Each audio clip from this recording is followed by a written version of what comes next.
Je commence comme d'habitude, File New Project, puis j'entre le PIC 18F45K20. Ensuite, la subtilité ici, c'est de choisir PIC 3 et non simulateur. Je choisis NP ASM car je travaille toujours en langage assembleur. Je donne un nom à mon projet, par exemple EX. Je m'assure que c'est le projet principal et il apparaît donc en gras. Comme d'habitude, dans Source File, clic droit, New et la PIC 8 bits générale, ASM. Je l'appelle Main.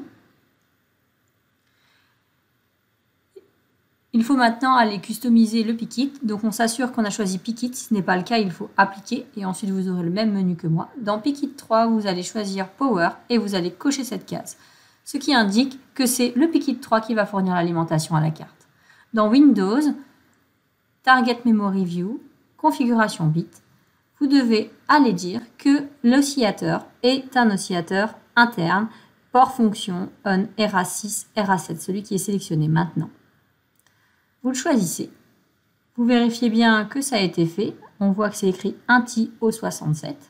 Ensuite, on clique sur Générer source code. Puis, on sélectionne tout en faisant clic CTRL A puis CTRL C. Puis, on va dans Header File, clic droit, New. Ici, il faut choisir Autre, car la première fois, il n'y est pas dans le menu déroulant.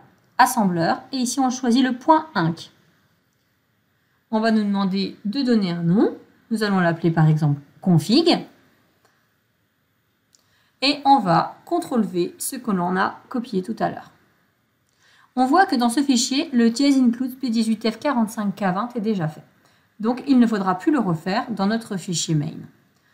Dans notre main, comme d'habitude, je modifie l'étiquette start avec un underscore devant aux deux endroits. Et ensuite, je vais inclure. Et cette fois-ci, je ne vais pas inclure le P18 puisqu'il est déjà fait. Je vais inclure dièse include le fichier config.inc dans lequel on a tous les bits de configuration qui permettent de faire fonctionner le PIC correctement. On voit qu'après compilation, on a success. Et donc, pour lancer le programme, il faudra cliquer sur ce bouton. Cette manipulation est à faire pour tout nouveau projet.